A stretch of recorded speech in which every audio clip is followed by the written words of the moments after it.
Selamat bertemu dengan saya, Pak Arif, dan kali ini kita akan membahas tentang optik dan khususnya sifat cahaya. Nah, sekalian, tempat ini tentu bukanlah asing bagi kalian. Tempat yang indah ini hanya dapat kita nikmati kalau ada cahaya. Jika cahaya tidak ada, maka kita hanya melihat gelap saja seperti ini. Nah, jadi untuk dapat melihat kita membutuhkan cahaya. Ya, sekarang kita bisa melihat apa yang ada di ruangan ini. Nah, bagaimana proses anak ini bisa melihat benda? Contoh bagaimana anak ini bisa melihat mainan. Maka syaratnya tadi, cahaya datang dari lampu ke mainan, kemudian dipantulkan oleh mainan tersebut, kemudian mengenai mata kita, dan kemudian diolah oleh otak sehingga kita punya kesan melihat. Anak ini punya kesan melihat mainan tersebut. Nah, lampu ini adalah salah satu contoh dari sumber cahaya, dan ini termasuk sumber cahaya buatan. Nah, apakah sumber cahaya yang lainnya? Nah, lampu itu adalah sumber cahaya pada malam hari. Seperti ini kalau ini. Sedangkan bulan itu walaupun menghasilkan cahaya, tapi dia bukan sumber cahaya, karena cahaya yang dihasilkan dari bulan ini itu adalah pantulan dari matahari sebagai sumber cahaya utama kita. Jadi kalau pada malam hari lampu sebagai sumber cahaya, nah pada siang hari sumber cahaya kita adalah matahari. Sehingga lampu-lampu yang ada di luar itu tidak usah dinyalakan lagi, karena termasuk pemborosan energi, karena matahari sudah cukup untuk memberikan penerangan pada kita. Nah, apakah sumber cahaya alami lainnya? Nah, adapun sumber cahaya alami itu yang pertama bintang. Matahari itu termasuk salah satu bintang, dan matahari adalah sumber cahaya utama bagi kita. Nah, sumber cahaya yang lain selain matahari adalah kilat. Pada malam hari kita akan melihat cahaya kilat yang indah dan luar biasa. Kemudian api, yang pada zaman dulu sebelum ada listrik, api itu digunakan sebagai penerangan untuk rumah. Bahkan di jalan-jalan pun orang-orang memasang dian dari api untuk penerangan jalan. Kemudian pada makhluk hidup, kunang-kunang itu adalah sumber cahaya alami. Pada malam hari di persawahan, cahaya kunang-kunang tampak sangat indah menerangi persawahan. Nah, sekarang kita akan membicarakan benda gelap. Kalau tadi benda yang dapat memancarkan cahaya sendiri dinamakan sebagai sumber cahaya, maka benda yang tidak dapat memancarkan cahaya sendiri disebut sebagai benda gelap. Nah, ada 3 jenis benda gelap. Yang pertama adalah benda bening atau transparan. yaitu benda yang dapat meneruskan hampir sebagian besar cahaya yang mengenai benda tersebut. Nah, contoh ini kaca misalnya, ketika ini ada cahaya maka sebagian besar cahaya akan diteruskan sehingga dapat ditangkap oleh layar. Contoh dalam kehidupan sehari-hari yaitu lampu atau dian minyak tanah. Ini dulu dipakai sebagai penerang pada zaman dulu sebelum ada listrik.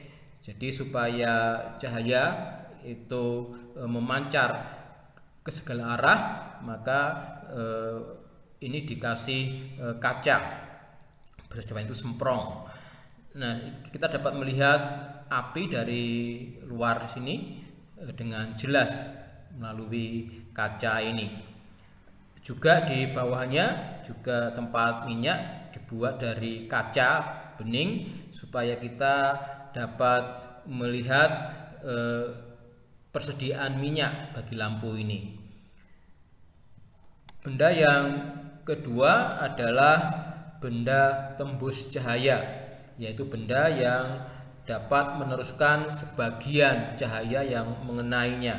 Kita melihat ini cahaya datang, tapi hanya sebagian yang diteruskan oleh benda ini, sehingga yang ditangkap layar hanya sedikit, sehingga di layar nampak buram. Contohnya adalah kaca buram, plastik buram, dan sebagainya. Dalam kehidupan sehari-hari juga kita lihat masih tentang lampu zaman dulu. Ini lampu yang kacanya itu buram, jadi kita tidak bisa melihat jelas api di dalam lampu ini, dan cahaya yang dihasilkan oleh lampu ini juga tidak seterang kalau ini pakai kaca yang bening. Nah, benda yang ketiga adalah benda yang tak tembus cahaya, yaitu benda yang tidak dapat meneruskan cahaya yang mengenai dirinya. Contoh bahannya dari karet, kemudian dari kayu, besi, dan sebagainya. Ini masih tentang lampu. Contohnya kita lihat bahwa cahaya hanya bisa keluar atau bisa menerobos sampai ke mata kita hanya ketika melalui celah. Cahaya tidak bisa menembus kayu ini, sehingga kita pun tidak dapat melihat sumber cahaya melalui kayu ini. Demikian tadi 3 jenis benda gelap. Nah, cahaya yang mengenai benda tak tembus cahaya tadi atau benda gelap tadi akan menghasilkan bayang-bayang seperti ini. Nah, ada 2 bayangan yang kita kenal, yaitu umbra dan penumbra. Umbra adalah bayangan yang gelap, sedangkan yang kabur itu adalah bayangan penumbra. Seperti ini, ketika sumber cahaya menghasilkan cahaya mengenai benda gelap, maka akan ada 2 bayangan. Yang ini kalau ada pada layar, yang gelap ini umbra, kemudian yang kabur ini penumbra. Nah, penumbra terjadi kalau sumber bayangannya ini besar ukurannya. Kalau kecil seperti titik, ini hanya ada satu saja, yaitu umbra. Lagi penumbra terjadi ketika sumber cahaya itu berukuran besar. Nah, istilah umbra dan penumbra itu juga dapat kita jumpai pada peristiwa gerhana, baik gerhana bulan maupun gerhana matahari. Pada gerhana bulan, umbra itu adalah bayangan yang gelap, sedangkan penumbra adalah bayangan yang kabur.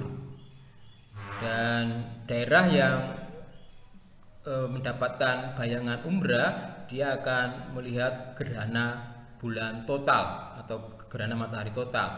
Sedangkan daerah yang mendapatkan bayangan penumbra akan melihat gerhana bulan atau matahari sebagian.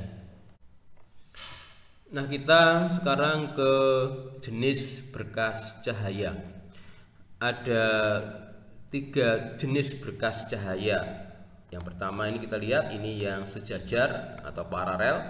Kemudian yang kedua ini yang mengumpul atau konvergen. Kemudian yang ketiga ini yang menyebar atau divergen.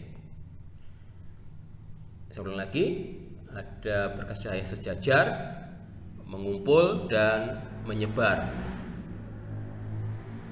paralel, konvergen, dan divergen.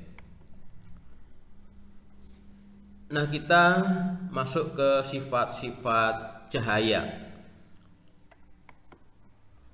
Nah, yang pertama dapat kita lihat, ini ada sinar laser ketika dinyalakan mengenai layar, dan kita lihat jalannya adalah lurus. Yang pertama, cahaya itu merambat menurut garis lurus. Nah, ini dapat kita lihat dengan jelas ketika kita ada di hutan yang lebat, di mana cahaya matahari menerobos celah-celah di antara daun-daun dan batang-batang pohon. Dan ketika di sana banyak uap air atau partikel kecilnya, maka uap air itu akan memantulkan cahaya yang diterimanya, dan itu sampai ke mata kita, sehingga kita bisa melihat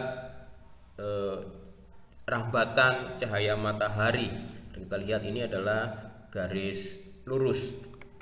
Nah, untuk membuktikan bahwa cahaya itu merambat secara garis lurus, mari kita lakukan percobaan berikut.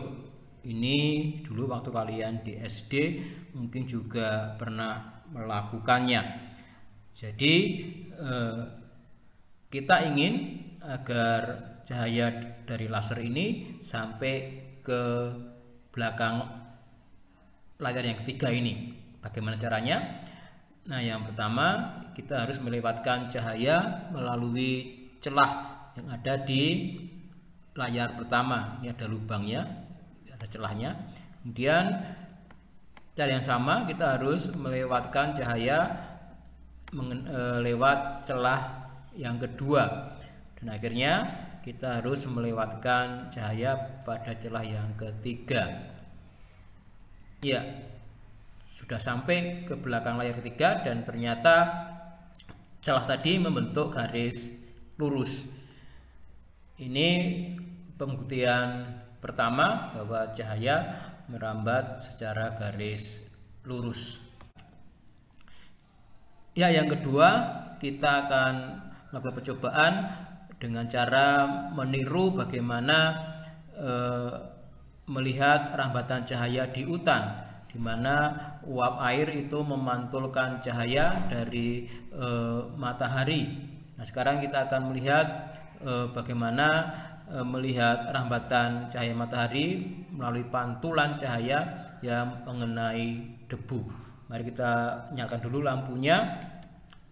Ya, ini sudah menyala, dan ini ada patung yang terkena cahaya, dan kita tidak bisa melihat rambatan cahaya dari lampu ke patung ini. Dan untuk bisa melihatnya, kita harus mengetapkan dulu debu yang dari penghapus ini, debu kapur dari penghapus kita ketapkan. Ya, kita bisa melihat pantulan cahayanya, dimana kita juga melihat rambatan cahaya ternyata membentuk garis lurus atas dan bawah. Nah, sifat cahaya yang kedua adalah, nah coba tebak apa ini? Ya, cahaya itu dapat dipantulkan. Ini adalah cahaya dari bulan yang dipantulkan oleh permukaan air. Nah, dalam kehidupan sehari-hari kita terbiasa dengan sifat cahaya ini. Pasti di rumah itu ada cermin. Apa gunanya cermin? itu untuk melihat bagian tubuh yang tidak bisa dilihat secara langsung oleh mata, sehingga kita perlu benda yang dapat memantulkan cahaya dari bagian tubuh kita itu ke mata kita. Nah, juga di fotografi pemantulan cahaya itu dimanfaatkan untuk mencetak atau menghasilkan gambar foto yang sangat baik, karena kalau sumber cahayanya secara langsung dari matahari itu biasanya menghasilkan efek gambar yang kurang baik. Yang pertama adalah pengertian tentang pemantulan cahaya, yaitu proses terpancarnya kembali cahaya dari permukaan benda yang terkena cahaya, yaitu ketika cahaya datang ke benda tersebut akan dipancarkan kembali dari permukaan yang mengenainya. Yang kedua adalah macam-macam pemantulan cahaya. Yang pertama, ketika benda mengenai permukaan yang halus atau rata, maka cahaya itu akan dipantulkan secara teratur, jadi arahnya sama, dan ini dapat kita lihat dalam kehidupan sehari-hari. Contohnya bola besi ini karena permukaannya halus, maka ketika dia terkena cahaya yang sumbernya dari benda lain, kita dapat melihat bayangan dari benda tersebut melalui bola besi ini, karena sebagian besar cahaya dari benda itu dipantulkan oleh besi ini dan mengenai mata kita. Yang kedua, ketika cahaya mengenai permukaan benda yang kasar atau tidak rata, maka cahaya pantul itu akan sembarang arahnya, ada yang ke atas, samping, ada yang ke kiri, dan mungkin ada yang ke kanan, sehingga sebagian kecil cahaya pantul yang mengenai mata kita, sehingga benda yang memantulkan cahaya itu akan terlihat buram.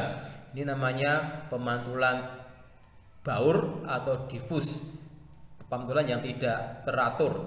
Ini contohnya bola dari semen atau dari batu ini terlihat buram. Sebagian besar cahaya yang mengenainya dipantulkan secara baur, dan hanya sebagian kecil yang sampai ke mata kita, sehingga kita tidak bisa melihat bayangan benda lain yang cahayanya jatuh ke bola ini.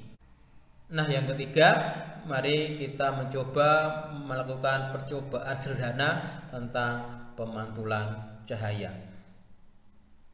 Yuk, mari kita lakukan percobaan tentang pemantulan cahaya. Nah, ini ada sumber cahaya, kemudian ini adalah udara, medium pertama, kemudian medium kedua ini kaca. Nah, apa yang terjadi ketika sumber cahaya ini kita nyalakan? Ya, cahaya itu mengalami dua peristiwa. Yang pertama dipantulkan, yang kedua ini dibiaskan. Nanti yang ini akan kita bicarakan nanti. Nah, sekarang kita akan bicarakan yang pertama, yang dipantulkan. Nah, mari kita lihat dulu. Untuk mengukur sudutnya, kita buat dulu garis normalnya. Ya, ini garis normalnya yang tegak lurus dengan permukaan. Kemudian kita ukur sudutnya. Nah, kita mengukur sudut datang dan sudut pantul. Nah, jadi seperti ini. Ini sudut datangnya antara cahaya datang dengan normal itu 60, kemudian sudut pantulnya juga kita lihat ini 60. sehingga sama sudut datang sama dengan sudut pantul. Nah, bagaimana kalau kita ubah sudutnya, apakah juga nanti sama? Ya, perhatikan, ketika diubah ternyata besaran sudutnya tetap sama keduanya, ya. 30 datang 30, sudut pantul juga 30. Kemudian kalau kita buat yang besar juga sama, ini 70, ya sekitar 74, ini juga sama 74,1.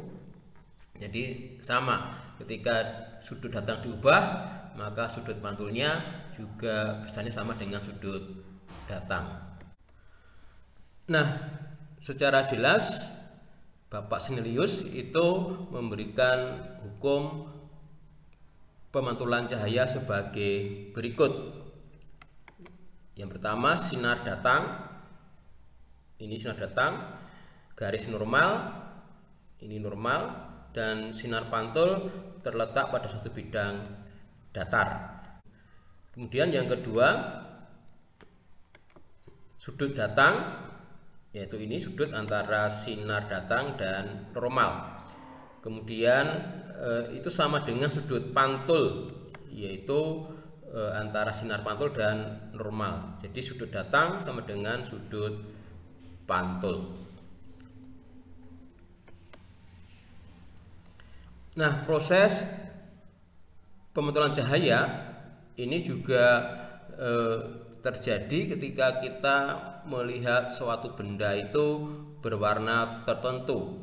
Contoh, misalnya pada saat kita melihat daun yang berwarna hijau, itu sebenarnya daun menerima cahaya dengan warna yang berbeda-beda, magico hibiniu, tapi hanya cahaya hijau yang dipantulkan oleh daun tersebut, sehingga kita melihat daun berwarna hijau karena memang cahaya hijau yang dipantulkan oleh daun yang sampai ke mata kita.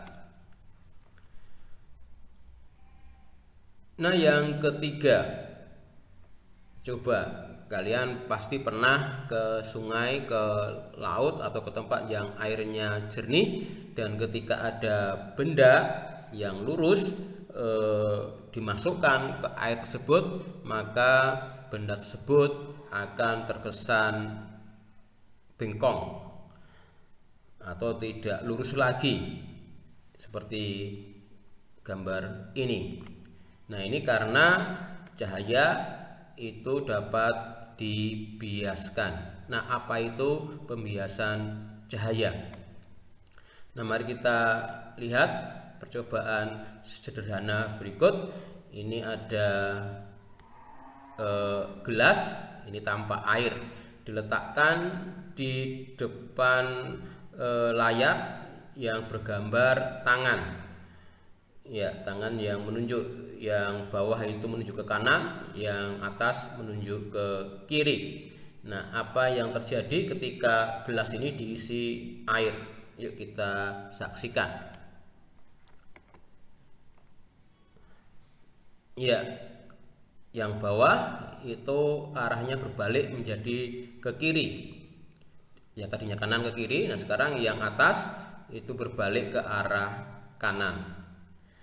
Jadi air yang di dalam gelas itu dapat mengubah arah dari telunjuk tangan tersebut.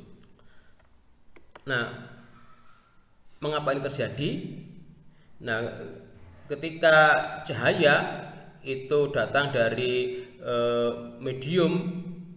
suatu medium kemudian masuk ke medium yang lain, seperti dari udara ke air, maka kita lihat cahaya tersebut ternyata dibelokkan. Yang tadinya lurus seperti ini, nah kemudian ketika masuk ke air kemudian dibelokkan. Jadi ketika udara dari suatu medium memasuki medium yang lainnya, nah cahaya tersebut akan dibelokkan arahnya. Nah, itu sebabnya tadi ketika arah telunjuk tangan tadi ini tanpa air, arahnya seperti ini.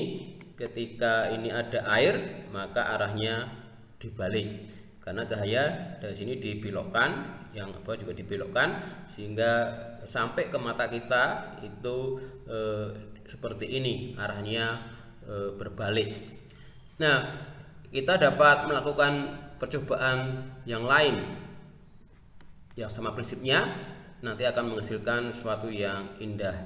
Mari kita lihat percobaan yang lainnya seperti ini. Ya, ini di bawah layar itu dari garis-garis kemudian ditarik, di gelas itu nampak suatu hal yang sangat indah.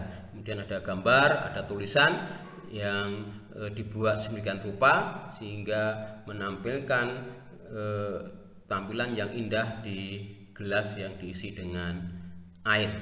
Ini semua menunjukkan bahwa cahaya itu dapat dibiaskan. Nah, secara jelasnya, pembias cahaya adalah pembelokan cahaya ketika berkas cahaya melewati bidang batas dua medium yang berbeda indeks biasnya. Nah, sama tadi di dalam pemantulan cahaya, maka di dalam pembiasan cahaya juga kita akan melakukan percobaan. Nah, seperti ini percobaannya. Ini sumber cahaya, ini adalah kaca. Nah, sekarang mari kita lihat bagaimana arahnya. Ya, ketika cahaya datang ke kaca ini, nah kemudian kita lihat cahayanya ini kalau lurus ke sana, ternyata ini dibelokkan. Nah, sekarang kita akan mengukur berapa besar sudut dari cahaya yang datang dan cahaya yang pantul.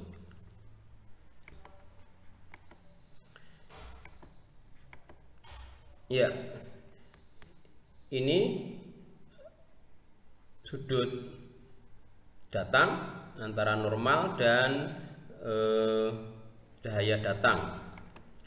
Kemudian ini sudut bias antara normal dan sudut yang cahaya yang dibiaskan. Nah, besar sudut ini tergantung kepada indeks bias yang ada di udara, indeks bias udara dan indeks bias kaca.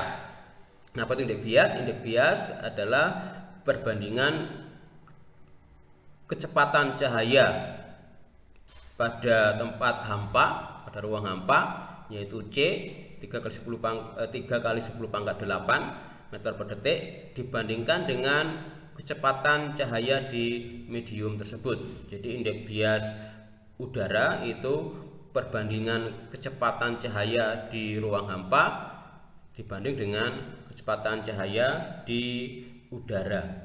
Nah, ini juga berlaku pada indeks bias kaca, yaitu perbandingan kecepatan cahaya di ruang hampa dibanding dengan kecepatan cahaya ketika melewati kaca.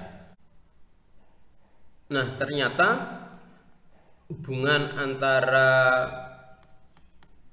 sudut bias dengan sudut datang adalah sebagai berikut.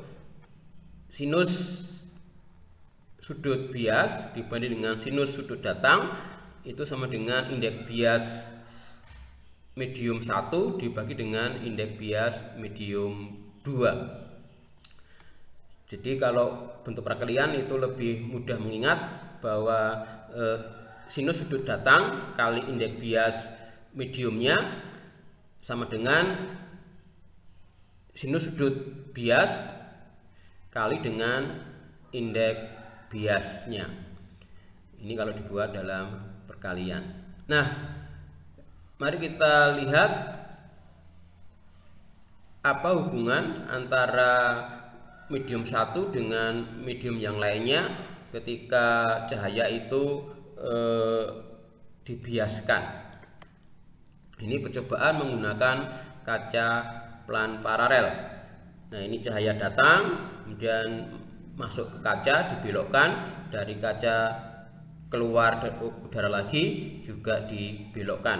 Nah, kalau ini adalah garis normalnya, maka kita lihat ketika cahaya datang dari udara yang indeks biasnya kurang rapat dibanding dengan kaca, maka akan dibelokkan mendekati garis normal. Sebaliknya, ketika cahaya ini datang dari kaca yang indeks biasnya lebih rapat dari udara, maka ini akan dibelokkan menjauhi garis normal. Jadi kita lihat cahaya akan dibiaskan mendekati garis normal jika cahaya merambat dari medium optik kurang rapat ke medium optik lebih rapat. Seperti ini. Yang pertama ini dibiaskan mendekati garis normal. Yang kedua, cahaya dibiaskan menjauhi garis normal jika cahaya merambat dari medium optik lebih rapat ke medium optik kurang rapat. Nah, ini kita lihat, ini dari kaca ke udara, ini dijauhkan dari garis normal. Nah, secara jelas hukum pembisaan cahaya sebagai berikut. Sinar datang garis normal dan sinar bias terletak pada satu bidang datar. Ini ya dapat kita lihat. Kemudian hasil bagi sinus sudut datang ini dengan sinus sudut bias merupakan bilangan tetap yang disebut sebagai indeks bias yang tadi sudah kita bahas. Nah, sifat yang terakhir dari pembahasan kita, tentu masih banyak sifat cahaya yang lainnya, namun untuk tingkat SMP kita hanya sampai ke sifat yang keempat saja, yaitu cahaya merupakan gelombang elektromagnetik. Nah, apa itu gelombang elektromagnetik? Nah, gelombang elektromagnetik adalah gelombang yang memancar tanpa media rambat, yang membawa muatan energi listrik dan magnet atau elektromagnetik. Jadi gelombang ini dapat merambat tanpa medium. Jadi buktinya cahaya dari luar angkasa, dari bintang-bintang yang jauh sekali itu sampai ke mata kita, walaupun di ruang angkasa itu tidak ada udara, jadi hampa udara. Nah, ini kita lihat cahaya itu merambat dengan ini kita lihat, ini ada medan yang merah itu medan magnet, kemudian yang biru itu medan listrik. Mereka merambat bersama-sama dan medan listrik dan magnet membentuk sudut 90 derajat. Nah, ini arah rambatan itu tegak lurus dengan arah getarannya, baik medan magnet maupun medan listrik, sehingga kita menyebut gelombang elektromagnetik itu merupakan gelombang transversal. Nah, bagaimana dengan panjang gelombangnya? Nah, panjang gelombangnya itu sama dengan panjang gelombang transversal, itu satu bukit dan satu lembah. Ini adalah panjang gelombang dari gelombang elektromagnetik. Nah, dalam kehidupan kita sehari-hari, cahaya itu bukan satu-satunya gelombang elektromagnetik. Ada banyak jenis gelombang elektromagnetik di sekitar kita yang nanti akan membentuk spektrum. Nah, kita lihat ini dari panjang gelombang yang paling pendek 10⁻⁶, kemudian sampai yang paling panjang 10⁻⁶. Jadi yang paling pendek itu sinar gamma, kemudian ada sinar X, kemudian ultraviolet, dan cahaya tampak itu hanya sebagian kecil saja dari spektrum gelombang elektromagnetik, yaitu di sekitaran ini 10 pangkat min 6, 10 pangkat min 7 sampai 10 pangkat min 6. Tepatnya ini dari 4000 Armstrong atau 4000 kali 10 pangkat min 10. Ini adalah cahaya ungu sampai ke merah yang panjang gelombangnya 7500 Armstrong. Jadi ini cahaya yang nampak. Nah, kita hanya bisa melihat cahaya dengan panjang gelombang ini. Kita tidak bisa melihat cahaya ultraviolet dan tidak bisa melihat inframerah. Ini mirip dengan telinga kita yang hanya bisa mendengar bunyi dari frekuensi 20 Hz sampai 20.000 Hz. Yang di bawah itu infrasonik, nggak bisa kita dengar. Yang atas, yang ultrasonik juga tidak bisa kita dengar. Jadi ini perbandingan panjang gelombangnya dari yang seperti atom sampai yang gunung Mount Everest yang paling tinggi. Jadi sekali lagi, cahaya hanya sebagian kecil dari spektrum gelombang elektromagnetik, dan itu yang bisa kita lihat. Dan kita beruntung bahwa kita hanya bisa melihat sedikit saja dari spektrum gelombang elektromagnetik. Nah, mari kita bayangkan kalau seandainya kita bisa melihat gelombang elektromagnetik dari berbagai spektrum tersebut, maka kita mungkin malah tambah stres karena seperti ini. Ini seandainya kita bisa melihat gelombang elektromagnetik di rumah kita, maka akan saling berseliweran dari gelombang cahaya, kemudian dari microwave, kemudian dari gelombang radio dan yang lainnya. Nah, tadi kita sudah membicarakan bahwa cahaya itu gelombang elektromagnetik dan salah satu cirinya adalah membawa energi. Nah, sehingga cahaya itu dapat dimanfaatkan untuk menghasilkan atau mengubah energi. Yang pertama, ini sudah nggak asing lagi, ini cahaya energi diubah menjadi energi panas. Ini untuk memanaskan air. Ini banyak di hotel-hotel atau di rumah-rumah mewah, biasanya ada khusus alat untuk memanaskan air. Kemudian ini cahaya matahari dimanfaatkan untuk menghasilkan energi listrik dengan solar cell yang dapat kita jumpai di penerangan jalan. Kemudian oleh tumbuhan, cahaya matahari itu digunakan untuk mengubah energi menjadi energi kimia dari CO2, kemudian air dan cahaya matahari, kemudian menjadi energi kimia, oksigen, gula, dan energi yang lainnya. Dan itu yang dimanfaatkan untuk kita ketika kita memakan hasil tumbuhan. Itu adalah hasil dari fotosintesis yang sampai ke tubuh kita, kemudian diubah menjadi energi sehingga kita bisa bergerak, kita bisa berpikir dan melakukan aktivitas lain. Jadi sumbernya adalah dari matahari. Nah, demikian sekalian materi kita untuk sifat-sifat cahaya.